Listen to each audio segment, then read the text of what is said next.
जय श्री कृष्ण। दोस्तों, आज की कहानी के माध्यम से आप जानेंगे कि श्री कृष्ण का नाम लड्डू गोपाल कैसे पड़ गया। ब्रजभूमि में बहुत समय पहले श्री कृष्ण के बहुत बड़े भक्त रहते थे, कुंभन दास जी। उनका एक पुत्र था रघुनंदन। कुंभन दास जी के पास बांसुरी बजाते हुए श्री कृष्ण जी एक विग्रह था। वे हर समय प्रभु की भक्ति में लीन रहते, पूरे नियम से श्री कृष्ण की सेवा करते और उन्हें छोड़कर कहीं नहीं जाते, जिससे उनकी सेवा में कोई विघ्न न पड़े। एक दिन वृंदावन से उनके लिए भागवत कथा करने का न्योता आया। पहले तो उन्होंने मना किया, परंतु लोगों के जोर देने पर जाने के लिए तैयार हो गए।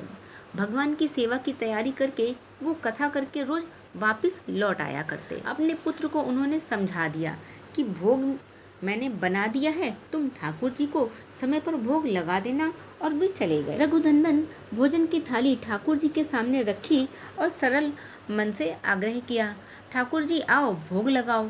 उसका बाल मन यह छवि थी कि वे आकर अपने हाथों से भोजन करेंगे जैसे हम खाते हैं।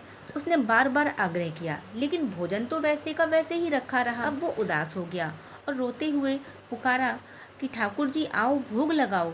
ठाकुर जी ने बालक का रूप धारण किया और भोजन करने बैठ गए। रघुनंदन भी बहुत प्रसन्न हो गया। रात को कुंभन दास जी ने लौटकर पूछा कि भोग लगाया था बेटा? रघुनंदन ने कहा, हाँ। उन्होंने प्रसाद मांगा तो पुत्र ने कहा, ठाकुर जी ने तो सारा भोजन खा लिया। उन्होंने सोचा बच्चे को भूख लगी होगी तो उसने खुद ही खा लिया। अब तो ये रोज का नियम हो गया। मोहनदास जी भोजन की थाली लगाकर जाते और रघुनंदन जी ठाकुर जी को भोग लगाते। जब प्रसाद मांगते तो एक ही जवाब मिलता कि सारा भोजन उन्होंने खा लिया। कुंभन दास जी को अब लगने लगा कि पुत्र झूठ बोलने लगा है, लेकिन क्यों? उन्होंने उस दिन लड्डू बनाकर थाली में सजा दिए और छुप कर देखने लगे बच्चा क्या करता रहता है।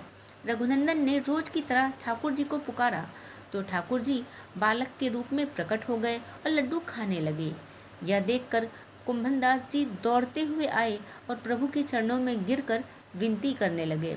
उस समय ठाकुर जी के हाथ में एक लड्डू और दूसरे हाथ में लड्डू मुख में जाने को ही था, इसलिए वे जड़ हो गए।